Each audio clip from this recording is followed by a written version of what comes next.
यह कहानी है ज्योतिबा फुले की, एक ऐसे इंसान की जिसने अपना पूरा जीवन समाज के सबसे दबे कुचले लोगों को उठाने में लगा दिया। जहां पिछले भाग में हमने उनके बचपन, उनके संघर्ष और उस घटना की बात की थी जिसने उन्हें एक क्रांतिकारी की राह पर ला खड़ा किया, वहीं हमने उनके परिवार, उनकी जाति और उन परिस्थितियों का भी जिक्र किया था जिनमें वो पले बढ़े। अगर आपने वो भाग नहीं देखा है तो मैं जरूर कहूंगा कि पहले उस वीडियो को देखिए ताकि आप समझ सकें कि कैसे एक माली के बेटे ने उस समाज को बदलने की ठानी जो उसे इंसान मानने को भी तैयार नहीं था। अब आइए कहानी को वहीं से आगे बढ़ाते हैं जहां हमने छोड़ा था। तो उस समय का पुणे शहर आज के किसी बुरे सपने से कम नहीं था। दलितों और निचली जातियों के साथ ऐसा व्यवहार होता था जैसे वे इंसान न हो बल्कि कोई अपराधी हो। अगर कोई अछूत सड़क पर निकलता तो उसे अपनी पीठ पर पत्तियों की झाड़ू बांधनी पड़ती थी। जानते हो क्यों? क्योंकि उसके पैरों के निशान सड़क को अपवित्र न करें। उसके गले में एक मटका लटकाना जरूरी था ताकि अगर वह गलती से थूक दे तो सड़क दूषित न हो। चलते समय उसे जोर जोर से चिल्लाना पड़ता था, हटो हटो, अछूत आ रहा है, ताकि ऊंची जाति के लोग उससे दूर रहें। जरा सोचिए यह कैसा मंजर था। एक इंसान को अपनी मौजूदगी के लिए माफी मांगनी पड़ती थी। ब्राह्मणों का मानना था कि अछूतों की छाया भी उनके पवित्र वातावरण को गंदा कर सकती है। दलितों को ऊंची जातियों के कुओं और तालाबों से पानी लेने की इजाजत नहीं थी। इसका नतीजा ये हुआ कि उन्हें गंदे कीचड़ भरे गड्ढों का पानी पीना पड़ता था। इस गंदे पानी की वजह से वे तरह तरह की बीमारियों का शिकार हो जाते थे। बच्चे, बूढ़े और औरतें सब बीमारी और अपमान के इस दलदल में डूबे थे। यह समाज नहीं बल्कि इंसानियत का कत्लखाना था। ज्योतिराव का दिल इस अत्याचार को देखकर पिघल गया। वे चुप रहने वालों में से नहीं थे। उनके भीतर की आग अब सिर्फ सवाल नहीं पूछ रही थी बल्कि जवाब ढूंढ रही थी। इस पर ज्योतिराव ने साल 1848 में एक ऐसा कदम उठाया जो उस समय की सोच से कोसों आगे था। उन्होंने अपने घर के पानी के हौज को दलितों और अछूतों के लिए खोल दिया। यह कोई साधारण कदम नहीं था। यह सिर्फ पानी का हौज नहीं था। यह मानवता की पहली लहर थी और बराबरी की पहली बूंद थी। ज्योतिराव ने कहा, पानी तो सबके लिए है। अगर इंसान को पानी पीने का हक नहीं तो वह इंसान कैसे? उनके इस कदम ने समाज में हड़कंप मचा दिया। ऊंची जातियों के ठेकेदार भड़क उठे। वे चिल्ला, यह माली क्या खुद को ब्राह्मण समझता है? अछूतों को पानी पिलाकर धर्म को अपवित्र कर रहा है। ज्योतिराव के अपने रिश्तेदार भी उनके खिलाफ हो गए। उनके पिता गोविंदराव पर भारी दबाव डाला गया। गांव वालों ने कहा, अगर ज्योतिराव ने यह हरकत बंद नहीं की तो तुम्हें गांव से बहिष्कृत कर देंगे। गोविंदराव गुस्से में आ गए। उन्होंने ज्योतिराव और उनकी पत्नी सावित्रीबाई को घर से निकाल दिया। ज्योतिराव और सावित्रीबाई सड़क पर आ गए। लेकिन क्या आपको लगता है कि इस अपमान ने उन्हें तोड़ दिया? जी नहीं, ये तो अभी कुछ भी नहीं था। ज्योतिराव के लिए यह कोई व्यक्तिगत लड़ाई नहीं थी। यह लड़ाई थी सदियों की बेड़ियों को तोड़ने की। उनके दिल में एक ही आवाज गूंज रही थी, कोई इंसान अपवित्र नहीं होता,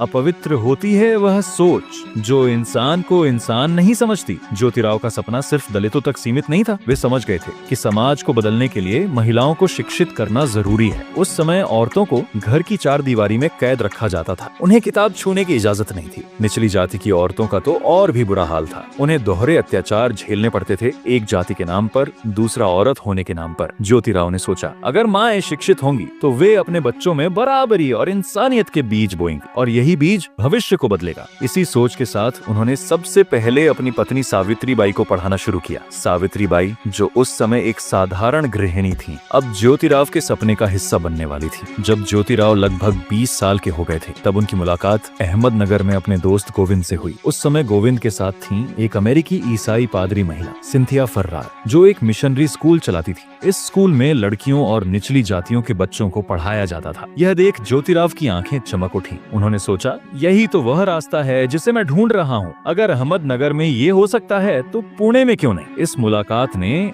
उनके सपने को पंख दे दिए। ज्योतिराव ने ठान लिया कि वे पुणे में भी ऐसा स्कूल खोलेंगे और 1 जनवरी 1848 को उन्होंने तात्या साहेब भिंडे की हवेली में भारत का पहला दलित और महिला स्कूल शुरू किया। यह कोई साधारण स्कूल नहीं था। यह उस दौर की सबसे बड़ी बगावत थी। 19वीं सदी के भारत में जहां लड़कियों का स्कूल जाना पाप समझा जाता था, वहां दलित और निचली जाति की लड़कियों के लिए स्कूल खोलना एक क्रांति थी। ज्योतिराव ने इस स्कूल की जिम्मेदारी अपनी पत्नी सावित्रीबाई को सौंपी। सावित्रीबाई भारत की पहली दलित महिला शिक्षिका बनी। यह एक ऐतिहासिक कदम था, लेकिन समाज के ठेकेदारों को यह बर्दाश्त नहीं हुआ। गांव में हंगामा मच गया। लोग चिल्लाने लगे, एक दलित औरत शिक्षिका, ये तो धर्म के खिलाफ है, ये शास्त्रों का अपमान है। सावित्रीबाई जब स्कूल जाती थीं, तो रास्ते में उनकी राह में कांटे बिछाए जाते थे। लोग उन पर मिट्टी फेंकते, गोबर उछालते और पत्थर मारते। गांव की औरतें ताने मारती, यह पढ़ेगी और पढ़ाएगी, नारी होकर समाज के खिलाफ चलेगी। पुरुष चिल्लाते, यह स्कूल बंद करो, नहीं तो अंजाम बुरा होगा। लेकिन सावित्रीबाई डरी नहीं, उनके इरादे पत्थर से भी मजबूत थे। वे हर सुबह साड़ी में एक अतिरिक्त कपड़ा लेकर निकलती थी। जब लोग उन पर गंदगी फेंकते तो वे कपड़ा बदलती और स्कूल पहुंचकर बच्चों को पढ़ाती। सावित्रीबाई जानती थीं कि यह लड़ाई सिर्फ उनकी नहीं बल्कि हर उस औरत और दलित की थी जिसे सदियों से कुचला गया था।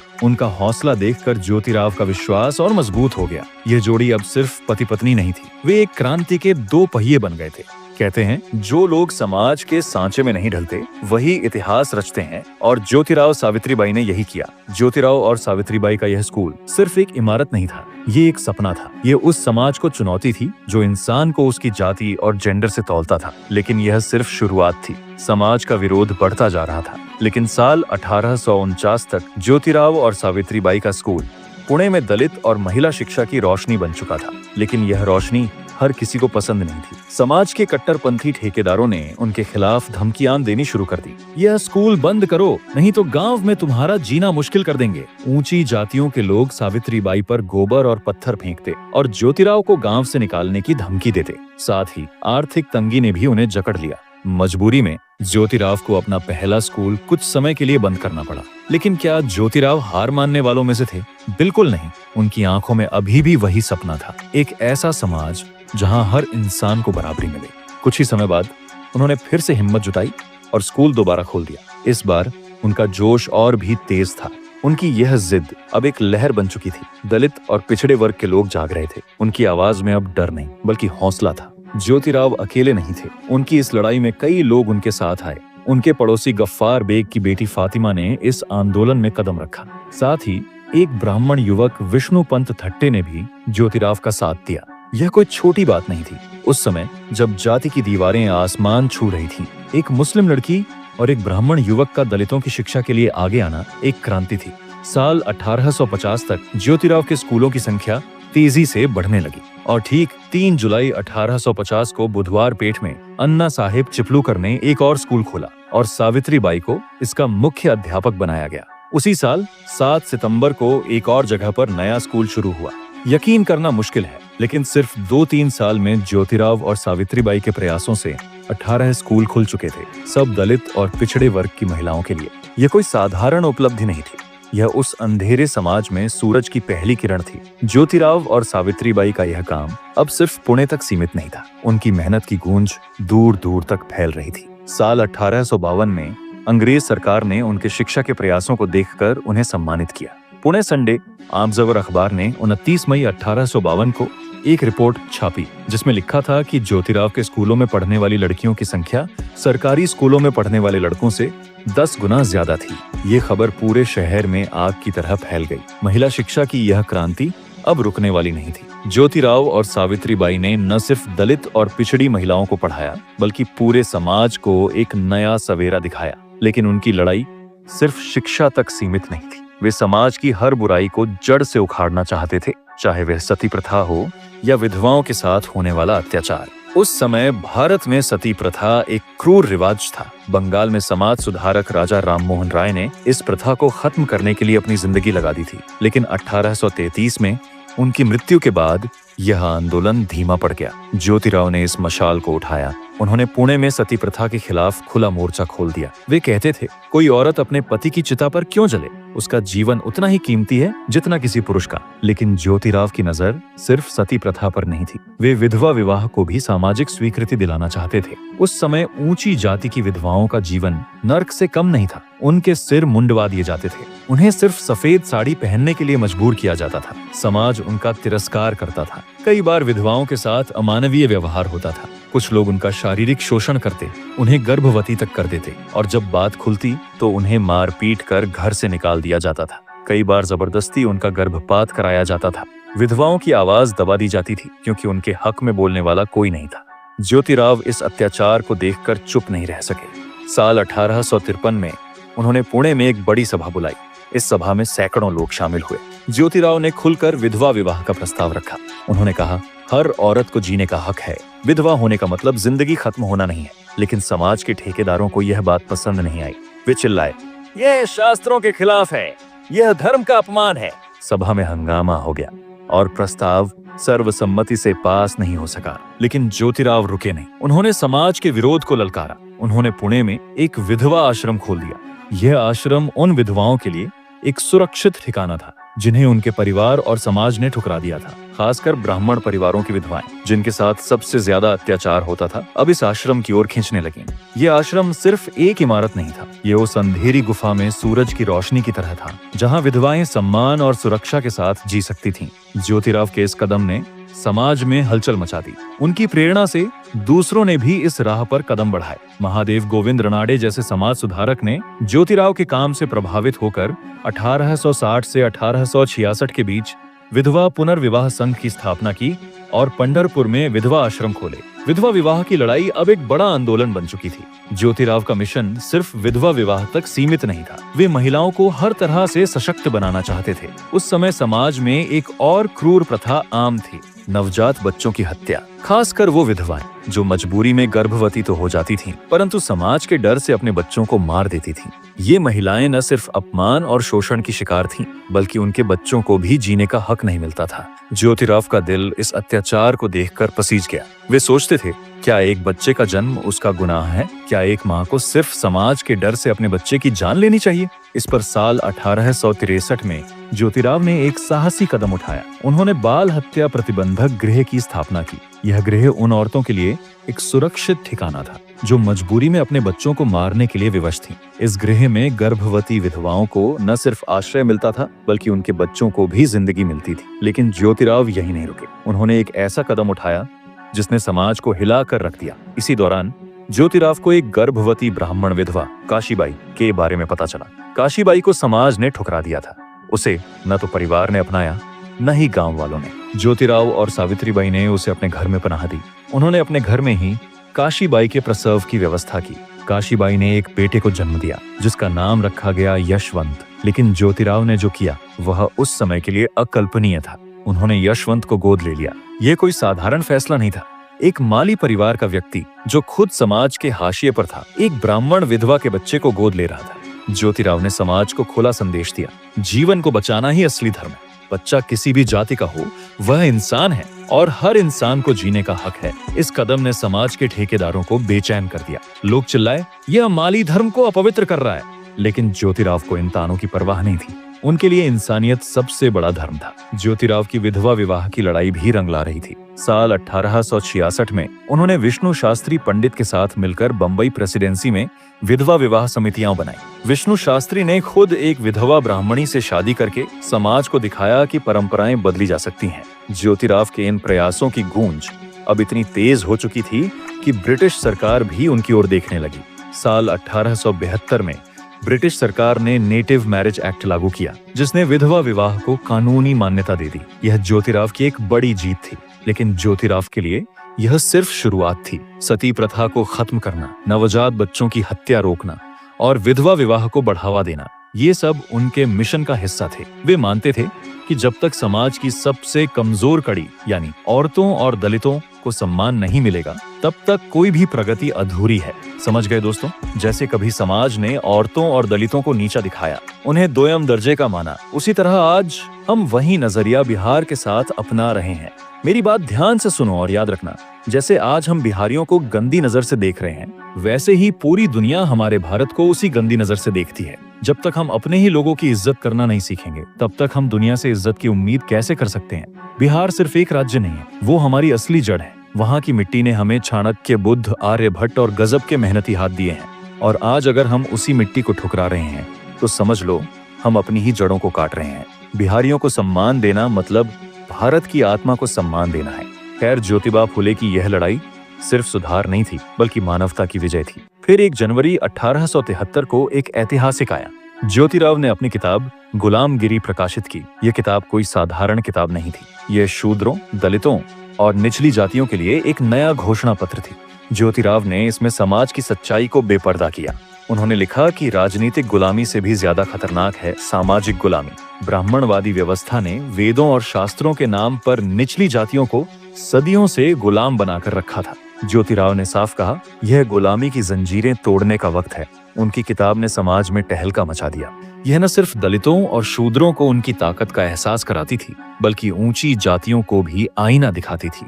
गुलामगिरी सिर्फ किताब नहीं थी, ये एक हथियार थी जो समाज की खोखली परंपराओं को चकनाचूर करने के लिए लिखा गया था। ज्योतिराव की क्रांति अब और बड़ा रूप लेने वाली थी। 24 सितंबर 1873 को उन्होंने पुणे के जूनागढ़ मकान नंबर 527 में अपने समर्थकों, हितैषियों और अनुयायियों को एक ऐतिहासिक सभा के लिए बुलाया। इस सभा में सत्यशोधक समाज का जन्म हुआ।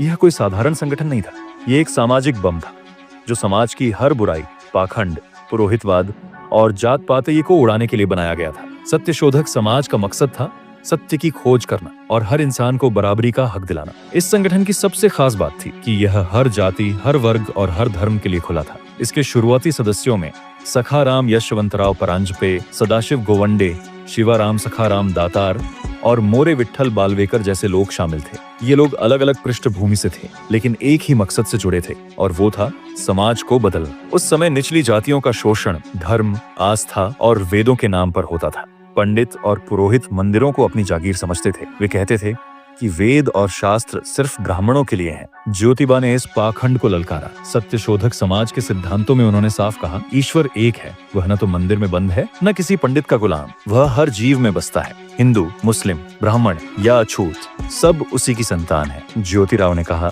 जैसे तुम्हें अपने माता पिता से बात करने के लिए किसी बिचौलिए की जरूरत नहीं, वैसे ही ईश्वर से मिलने के लिए पंडितों की क्या जरूरत। उन्होंने लोगों को सिखाया कि सच्ची भक्ति दिल से होती है, न कि पुरोहितों के मंत्रों से। ज्योतिराव ने वेदों को ईश्वर द्वारा रचित मानने पर सवाल उठाए। वे कहते, अगर वेदों ने जाति व्यवस्था को जन्म दिया और जाति व्यवस्था ने शोषण को बढ़ावा दिया, तो क्या ये वेद सही मार्ग दिखाते हैं? ज्योतिराव की सोच उस समय के लिए इतनी क्रांतिकारी थी कि लोग उनकी बात सुनकर लोग दंग रह जाते थे। वे कहते थे, न तो कोई ग्रंथ ईश्वर द्वारा रचित है, न ही इसका कोई प्रमाण है। ईश्वर अवतार नहीं लेता। पुनर्जन्म, कर्मकांड, जप तप, ये सब अंधविश्वास हैं जिन्हें ब्राह्मणों ने अपने स्वार्थ के लिए फैलाया। सोचिए, 19वीं सदी के भारत में जहां ब्राह्मणवाद की जड़ें गहरी थीं, वहां ऐसी बात कहना कितना साहसी था। ज्योतिराव ने साफ कहा कि बिना संस्कृत मंत्रों के भी ईश्वर तक पहुंचा जा सकता है। यह उनके दिमाग की वह चिंगारी थी जो समाज की हर बुराई को जलाने वाली थी। सत्यशोधक समाज के लक्ष्य साफ थे। पहला था ब्राह्मणवादी मानसिकता को तोड़ना।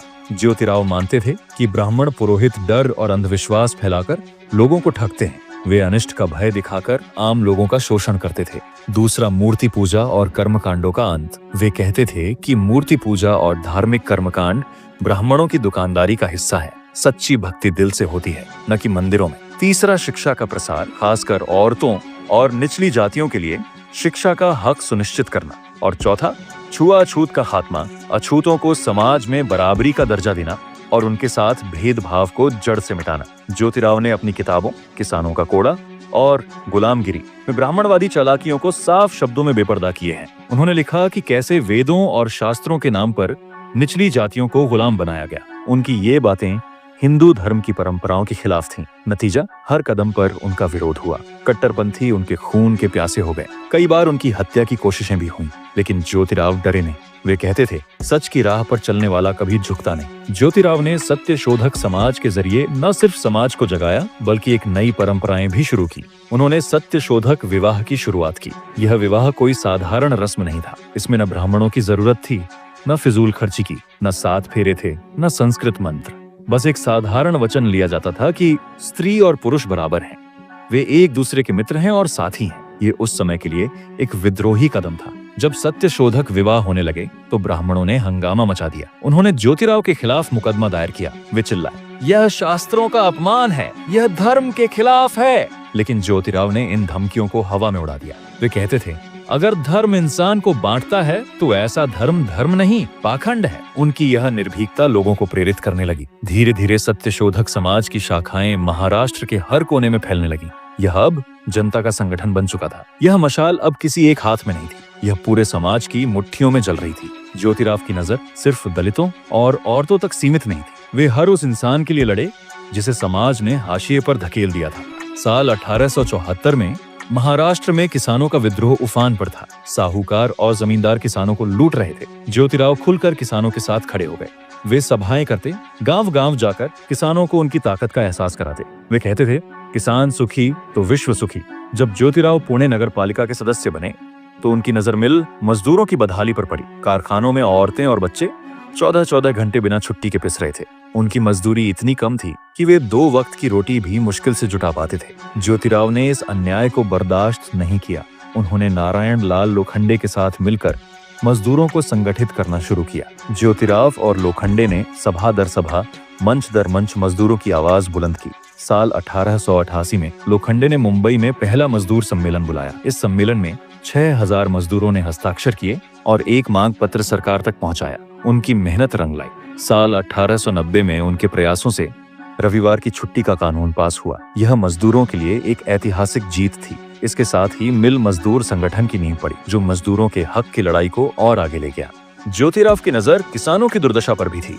साहूकार और जमींदार जाली हिसाब किताब बनाकर किसानों को कर्ज के जाल में फंसाते थे। ज्योतिराव ने इस शोषण के खिलाफ आवाज उठाई। सत्यशोधक समाज के दबाव और ज्योतिराव की सिफारिश पर साल 1878 में दक्कन किसान राहत कानून बना, जो 1879 में लागू हुआ। इस कानून का मकसद था किसानों को कर्ज के बोझ से मुक्त करना और साहूकारों के जाल से बचाना। ये कानून किसानों के लिए एक बड़ा सहारा बना। ज्योतिराव की यह लड़ाई सिर्फ एक वर्ग के लिए नहीं थी, वे हर उस इंसान के लिए लड़े जिसे समाज ने कुचला था, चाहे वह दलित हो, औरत हो, किसान हो या मजदूर। ज्योतिराव की मशाल हर वंचित के लिए जल रही थी। ज्योतिराव मानते थे कि भाषा सिर्फ बोलने का जरिया नहीं, बल्कि सत्ता और शोषण का हथियार है। उस समय संस्कृत को देवताओं की भाषा कहा जाता था और उसे सिर्फ ब्राह्मणों तक सीमित रखा गया था। निचली जातियों को संस्कृत छूने की भी इजाजत नहीं थी। ज्योतिराव ने इस पाखंड को ललकारा। वे मराठी संतों की बात दोहराते थे, अगर संस्कृत देवताओं की भाषा है तो क्या मराठी चोर उचक्कों की भाषा है। उन्होंने लोक भाषा यानी मराठी को जनता की आवाज बनाया। वे कहते थे, लोक भाषा में ही जनता की ताकत है। यह वही भाषा है जिसमें लोग अपने दुख दर्द बयान करते हैं। ज्योतिराव ने मराठी में सभाएं की, किताबें लिखी और लोगों को सिखाया कि अपनी भाषा में बोलने का हक छीनना भी एक तरह की गुलामी है। और आज हम अपने ही देश में वही भूल दोहरा रहे हैं। हमारे देश में आज भी ये सोच बसी हुई है कि जो अंग्रेजी बोलता है वही पढ़ा लिखा और काबिल है, और जो हिंदी या कोई अन्य भारतीय भाषा बोलता है उसे कमतर समझा जाता है। ये सोच, ये नजरिया गलत है, क्योंकि भाषा इंसान की काबिलियत की पहचान नहीं होती। दुनिया के सबसे बड़े वैज्ञानिकों में से एक सर अल्बर्ट आइंस्टीन को भी अंग्रेजी ढंग से नहीं आती थी। क्या इससे उनकी बुद्धि में कोई कमी थी? जी नहीं। आज चीन जैसा देश अपने सारे स्कूलों में अपनी मातृभाषा में पढ़ाता है, और फिर भी वो विज्ञान, तकनीक और व्यापार में दुनिया की सबसे बड़ी ताकतों में से एक है। मैं ये नहीं कहता कि अंग्रेजी मत सीखो, सीखो, जरूर सीखो, ये जरूरी है, लेकिन उसे बस एक भाषा की तरह सीखो, न कि इंसान की काबिलियत को तौलने के पैमाने की तरह। जब हम अपनी भाषाओं को छोटा समझते हैं तो असल में हम खुद को छोटा कर लेते हैं। तो चलो आज से फैसला करें, इंसान की इज्जत उसकी सोच, उसके काम और उसके दिल से होगी, न कि वो कौन सी भाषा बोलता है। इससे भाषा ज्ञान का जरिया हो सकती है, लेकिन आत्मसम्मान और पहचान सिर्फ अपनी मातृभाषा से ही मिलती है। यही ज्योतिबा उस समय समझाने का प्रयास कर रहे थे। उनकी यह लड़ाई सिर्फ भाषा की नहीं, बल्कि सत्ता के उस ढांचे के खिलाफ थी जो ब्राह्मणवाद के जरिए निचली जातियों को दबाता था। ज्योतिराव सिर्फ जात पात और शिक्षा के लिए नहीं लड़े, वे हर उस बुराई के खिलाफ खड़े हुए जो समाज को कमजोर करती थी। उस समय शराब की लत गांव-गांव में फैल रही थी। मजदूर और किसान अपनी मेहनत की कमाई शराब में उड़ा देते थे और उनके परिवार भूखे मरते थे। ज्योतिराव ने इस लत को समाज का नासूर माना। जब वे पुणे नगर पालिका के सदस्य बने तो उन्होंने एक साहसी सुझाव दिया। वे बोले, नगर पालिका को शराब की दुकानों पर भारी टैक्स लगाना चाहिए, इससे शराब खोरी कम होगी और लोग अपनी कमाई परिवार के लिए बचा पाएंगे। यह सुझाव उस समय के लिए क्रांतिकारी था। ज्योतिराव जानते थे कि शराब न सिर्फ लोगों की जेब खाली करती है, बल्कि उनकी सोच को भी गुलाम बनाती है। उनकी यह मुहिम समाज को नशे के अंधेरे से निकालने की एक कोशिश थी।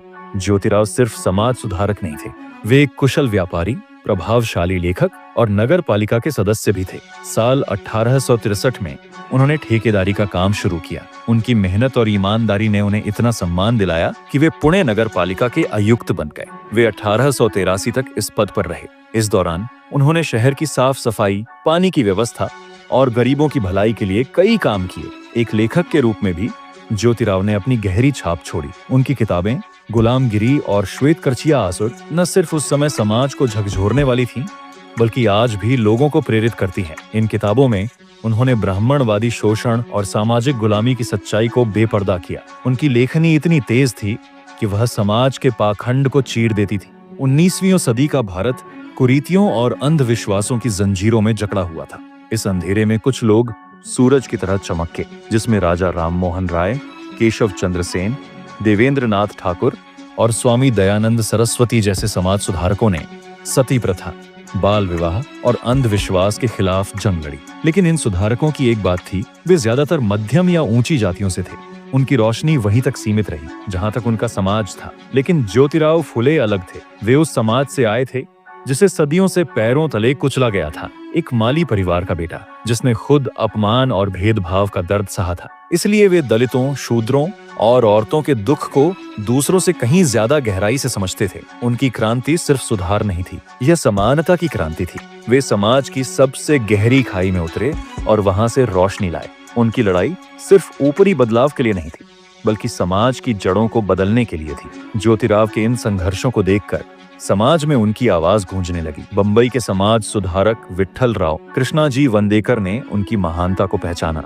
और साल 1888 में उन्होंने ज्योतिराव को महात्मा की उपाधि दी। यह उपाधि सिर्फ एक सम्मान नहीं थी, यह उस शख्स को सलाम था जिसने अपनी जिंदगी समाज की भलाई के लिए कुर्बान कर दी। लेकिन नियति को कुछ और मंजूर था। उसी साल 1888 में ज्योतिराव को लकवा मार गया। उनकी सेहत बिगड़ती चली गई। फिर 28 नवंबर 1890 को वे इस दुनिया से रुखसत हो गए। तो दोस्तों, उम्मीद है कि ज्योतिबा फुले की यह संघर्ष भरी कहानी आपको पसंद आई होगी। एक ऐसे इंसान जिसने खुद दुख सहकर दूसरों के लिए रास्ता बनाया, जिसने समाज की सबसे निचली सीढ़ी पर खड़े इंसान को भी बराबरी का हक दिलाने के लिए अपनी पूरी जिंदगी समर्पित कर दी। अगर आप ऐसे ही एक और क्रांतिकारी कहानी जानना चाहते हैं, कमेंट में बताइए कि अगली बार आप किस महान व्यक्तित्व की कहानी सुनना चाहेंगे। तब तक आप अपना और अपने परिवार का ख्याल रखें। तब तक के लिए गुड बाय और जय हिंद।